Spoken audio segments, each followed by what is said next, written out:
नमस्कार, आपकी बातें के मंच पर आप सभी दर्शकों का हार्दिक अभिनंदन और स्वागत है। आज हम बात करने वाले हैं लेखन की। लेखन मानव सभ्यता का वह महत्वपूर्ण आधार है जिसने न केवल विचारों को संजोकर रखा है बल्कि समाज और संस्कृति को दिशा देने में भी अहम भूमिका निभाई है। लेखक अपनी लेखनी के माध्यम से न केवल वर्तमान का दर्पण प्रस्तुत करते हैं बल्कि भविष्य के लिए एक मार्गदर्शन भी देते हैं। उनके विचार, अनुभव और कल्पनाएं समाज को नई ऊंचाइयों तक ले जाने की प्रेरणा देती हैं। हम इस बार 4 लेखकों, उपन्यासकार, राजस्थानी व ब्रज भाषा के कवि, अंग्रेजी भाषा के नाटककार तथा हिंदी के उपन्यासकारों से आपको परिचित करवाने जा रहे हैं। वैसे तो यह सभी चर्चित एवं प्रतिष्ठित हस्तियां हैं। हमारा उद्देश्य नई पीढ़ी को इनके बारे में बताना और समझाना है। लेखकों की रचनाएं केवल मनोरंजन तक सीमित नहीं होती, वे समाज के हर पहलू पर प्रभाव डालती हैं। चाहे वह साहित्य के माध्यम से मानवीय भावनाओं को व्यक्त करना हो, इतिहास को संरक्षित करना हो या समाज की समस्याओं को उजागर करना, लेखक हर युग में समाज के निर्माण और परिवर्तन का केंद्र बिंदु रहे हैं। उनकी रचनाएं समय और स्थान की सीमाओं को पार कर सार्वभौमिक सत्य को उजागर करती हैं। साहित्यकारों की लेखनी समाज के आईने के रूप में काम करती हैं। वे अपने समय के सामाजिक, सांस्कृतिक और राजनीतिक परिवेश को इस तरह प्रस्तुत करते हैं कि उनकी रचनाएं कालजयी बन जाती हैं।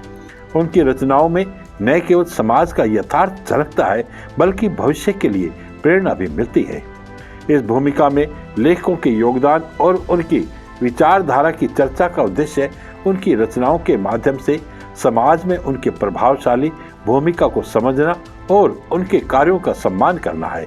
लेखकों के बारे में लेख लिखते समय उनके जीवन, उनके संघर्ष और उनकी रचनाओं के महत्व को ध्यान में रखकर उनके योगदान को और अधिक सजीव रूप से प्रस्तुत करने का प्रयास किया है।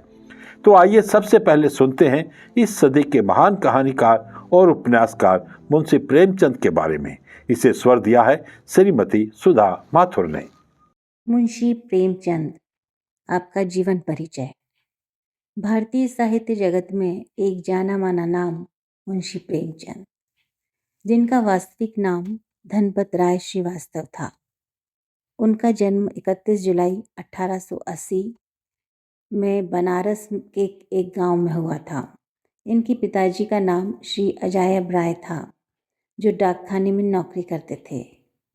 जब ये मात्र 8 वर्ष के थे तभी इनकी माताजी का स्वर्गवास हो गया था। अतः इनका बचपन प्रेम व स्नेह के अभाव में और गरीबी में ही बीता। कुछ वर्ष बाद पिताजी का भी देहांत हो गया और सारे परिवार की जिम्मेदारी इन पर आ गई। वे पढ़ना चाहते थे पर ऐसा हो न सका, तो उन्होंने एक वकील साहब के यहाँ ट्यूशन पढ़ाने का काम शुरू कर दिया। उस समय उन्हें 5 रुपये मिलते थे, जिसमें से 3 रुपये वे घर भेजते थे और 2 रुपये अपने लिए रखते थे। इन्हीं प्रतिकूल परिस्थितियों में उन्होंने मैट्रिक पास किया। कम उम्र में भी साहित्य के प्रति उनका गहरा लगाव था। गरीबी, अभाव, शोषण, उत्पीड़न जैसी जीवन की प्रतिकूल परिस्थितियां भी प्रेमचंद जी को उनके साहित्य के लगाव से दूर न कर सकी। वे पैसे के अभाव में बुक सेलर की दुकान पर ही बैठकर नॉवल पढ़ लिया करते थे। इस लगाव, साहित्य के प्रति लगाव के कारण मात्र 13 वर्ष की आयु में प्रेमचंद जी ने लिखना आरंभ कर दिया था। शुरू में कुछ नाटक लिखे और बाद में उर्दू में उपन्यास लिखना आरंभ किया। इस तरह इनका साहित्यिक सफर शुरू हुआ, जो आखिर तक चलता रहा। 1905 में इन्होंने शिवरानी देवी से शादी कर ली। शिवरानी देवी एक विधवा स्त्री थी और इनका विधवाओं के प्रति गहरा स्नेह था, उनके मन में करुणा थी। फिर समय के साथ परिस्थितियां बदली और आपको पदोन्नत कर अध्यापक से डिप्टी इंस्पेक्टर बना दिया गया और उस जमाने में आपकी 5 कहानियों का संग्रह सोजे वतन प्रकाशित हुआ और ये कहानी संग्रह जो है काफ़ी मशहूर हुआ। कहानी संग्रह सोजे वतन में देश प्रेम और जनता के दर्द को प्रस्तुत किया गया था। अंग्रेज शासकों को इस संग्रह से बगावत की झलक महसूस हुई और प्रेमचंद जी उस समय नायाब राय के नाम से लिखा करते थे। लिहाजा नायाब राय की खोज शुरू हुई और नायाब राय पकड़ लिए गए और शासकों के सामने बुलाया गया और उनके सामने ही उनकी कृति को अंग्रेजी शासकों ने जला दिया और बिना आज्ञा लिखने से भी उन्हें प्रतिबंध लगा दिया गया। मुंशी प्रेमचंद इस देश की अनमोल धरोहर हैं। उन्होंने सामाजिक कुरीतियों व प्रथाओं का विरोध करके साहित्य के माध्यम से मानवीयता का प्रचार प्रसार किया। आज के बाजारवादी युग में प्रेमचंद जी का साहित्य सन्मार्ग की ओर ले जाता है और उनके पात्र आज भी जिंदा हैं। मुंशी प्रेमचंद जी जो है वो प्रगतिशील व अग्रगामी विचारों के धनी थे। उनके साहित्य में शोषित वर्ग के लिए सहानुभूति दर्शित होती थी। उनकी अनेक कहानियाँ और उपन्यासों पर फिल्म भी बन चुकी है, जैसे गोदान, गबन, शतरंज के खिलाड़ी, सदगति, हीरा मोती और कफन आदि। उन्होंने भारतीय साहित्य में कई विधाओं का आगाज़ किया। उन्होंने कहानियों के माध्यम से छुआछूत मिटाने का प्रयास किया। उनकी दृष्टि मानव की प्रवृत्ति पर थी। उन्होंने 300 कहानियाँ लिखी, जिनमें से प्रमुख हैं इश्क़े दुनिया, डब्बे वतन, ज़माना, पूस की रात, ईद कहा, दो बैलों की कथा, बड़े भाई साहब, कर्मभूमि, निर्मला, सेवा सदन, बूढ़ी काकी, बड़े घर की बेटी, पंच परमेश्वर, नमक का दरोगा और बाज़ारे हुस्न आदि। आपकी समस्त रचनाओं में से गोदान सबसे ज़्यादा मशहूर हुई। अपनी ज़िंदगी के आखिरी सफ़र में मंगलसूत्र नामक अंतिम उपन्यास लिखना आरंभ किया था। दुर्भाग्यवश मंगलसूत्र को अधूरा ही छोड़ गए। इससे पहले उन्होंने महाजनी और पूंजीवादी युग प्रवृत्ति की निंदा करते हुए महाजनी सभ्यता के नाम से एक लेख भी लिखा था। सन 1936 में मुंशी प्रेमचंद जी बीमार रहने लगे थे। उस समय उन्होंने प्रगतिशील लेखक संघ की स्थापना में सहयोग किया था। आर्थिक तंगी के कारण उनका इलाज ठीक से न हो सका और 8 अक्टूबर 1936 में आपका देहांत हो गया और वह दीप सदा के लिए बुझ गया, जिसने अपने जीवन की बत्ती को कण कण जलाकर भारतीयों का पथ आलोकित किया था। ऐसी महान विभूति को कोटि कोटि नमन। मैं आपको राजस्थानी और हिंदी भाषा के महान कवि और साहित्यकार श्री कन्हैयालाल सेठिया से आपको मिलवाता हूँ। इसे स्वर दिया है श्रीमती पार्वती मिस्त्री पलक ने। कन्हैयालाल सेठिया राजस्थानी भाषा के महान साहित्यकार, स्वतंत्रता सेनानी, सामाजिक कार्यकर्ता और पर्यावरणविद थे। सुजानगढ़ चुरू में जन्मे सेठिया गांधी जी से प्रेरित होकर खादी पहनते और दलित उद्धार व राष्ट्रभक्ति से ओतप्रोत रचनाएं लिखते थे। उनकी कृतियां धरती धोरारी और पाथल और पीथल प्रसिद्ध हैं। उनकी रचना अग्निवीणा ने अंग्रेजी शासन को ललकारा, जिसके कारण उन्हें राजद्रोह का सामना करना पड़ा। वे बीकानेर प्रजामंडल के सदस्य थे और भारत छोड़ो आंदोलन में भी सक्रिय रहे। उनकी महान साहित्यिक सेवाओं के लिए 2012 में मरणोपरांत उन्हें राजस्थान रत्न सम्मान दिया गया। यदि हम साहित्य सृजन की बात करें तो सेठिया जी की लेखनी ने साहित्य को नई ऊंचाइयां प्रदान की हैं। उनकी रचनाएं राजस्थानी, हिंदी और उर्दू तीनों भाषा में अपनी अमीप छाप छोड़ती हैं। उनकी राजस्थानी रचनाएं लोक जीवन, संस्कृति और भाषा की सुंदरता का अद्भुत चित्रण करती हैं। रमणियारा सोरठा, गड़गचिया, मिंझर, कुकऊ, धर कूचा धर मंजला, मायड़रो हेलो, सबद, सतवाणी, अघरीकाल, दीठ, कक्को कोडरो, बीकल कोड़िया, हेमाणी, पीथल और पाथल, जमीन रो धनी गुण, धरती धोरारी जैसी कृतियां राजस्थानी साहित्य की शान है। यदि हम हिंदी रचनाओं की बात करें तो हिंदी में उनकी लेखनी ने समाज, प्रकृति और मानवीय भावनाओं को नई दृष्टि दी है। उनकी प्रमुख कृतियां हैं वनफूल, अग्निवीणा, मेरा युग, दीप किरण, प्रतिबिंब, आज हिमालय बोला, खुली खिड़कियां, चौड़े रास्ते, प्रणाम, मर्म, अनाम, निर्ग्रंथ, स्वागत, देह विदेह, आकाशगंगा, वामन विराट, श्रेयस, निष्पत्ति और त्रयी। ये रचनाएं साहित्य प्रेमियों के हृदय में आज भी जीवंत हैं। उर्दू रचनाएं कुछ इस तरह है। उनकी उर्दू रचनाएं ताजमहल और गुलची सौंदर्य और कला की अनूठी अभिव्यक्ति है। उनकी रचनाओं ने साहित्य के माध्यम से समाज को नई दृष्टि, प्रेरणा और दिशा प्रदान की है। वे सिर्फ लेखक नहीं, बल्कि साहित्यिक धरोहर के निर्माता थे। हमें गर्व है कि उन्होंने अपनी लेखनी से साहित्य को अमूल्य उपहार दिया। राजस्थानी और हिंदी साहित्य के महान कवि कन्हैयालाल सेठिया का जन्म 11 सितंबर 1919 को राजस्थान के चुरू जिले में हुआ था। वे भारतीय साहित्य जगत के एक ऐसे अद्भुत कवि और साहित्यकार थे जिन्होंने अपनी रचनाओं के माध्यम से समाज में जागरूकता और सांस्कृतिक चेतना का संचार किया। सेठिया जी ने मुख्य रूप से राजस्थानी और हिंदी भाषाओं में रचना की और अपनी विशिष्ट लेखन शैली से साहित्य को समृद्ध किया। यदि हम उनके साहित्यिक योगदान की बात करें तो कन्हैयालाल सेठिया ने साहित्य के माध्यम से समाज, संस्कृति और राष्ट्र के प्रति अपनी भावनाओं को अभिव्यक्त किया। उनकी रचनाएं समाज के पीड़ित, शोषित और संघर्षशील वर्ग के प्रति सहानुभूति रखती हैं। उन्होंने राजस्थानी साहित्य को एक नई पहचान दी और इसे राष्ट्रीय स्तर पर सम्मान दिलाने में महत्वपूर्ण भूमिका निभाई।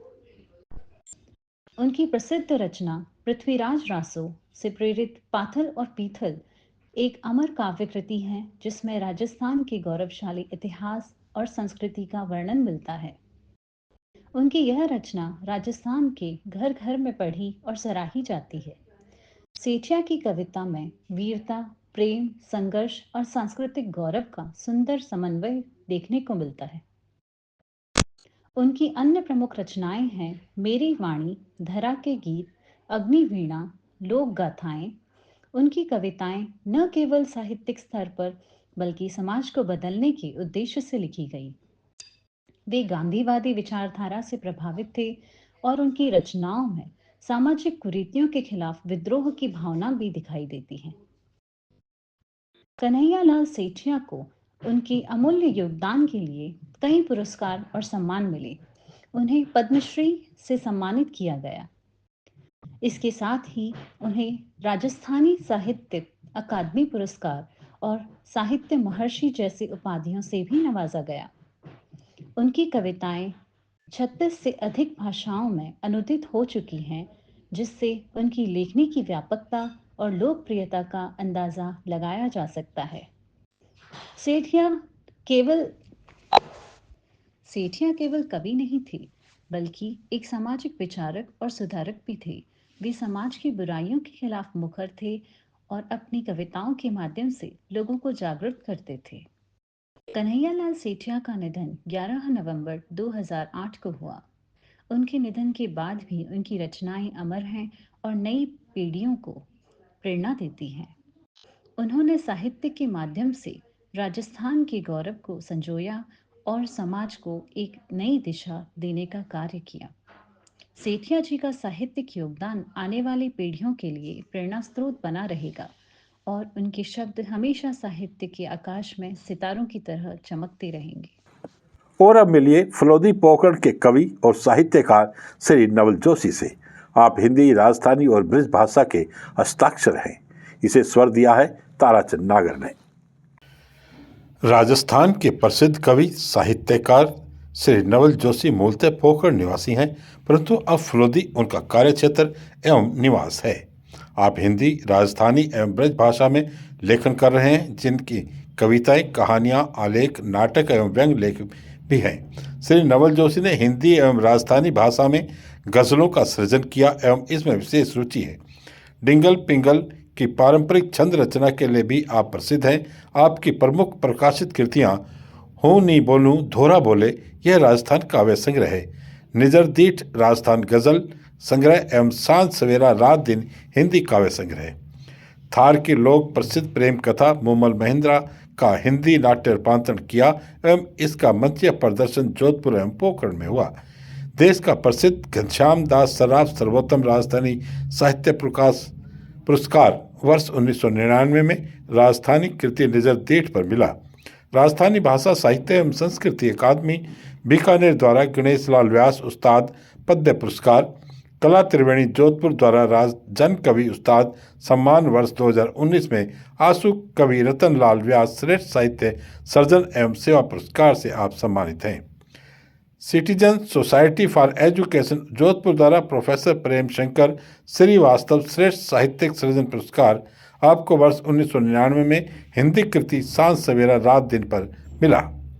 डिंगल कवि चारण नारायण सिंह डांडूसर जन्म शताब्दी बीकानेर द्वारा नारायण सिंह गार्डन साहित्य सम्मान 2018 में सम्मानित किया गया था।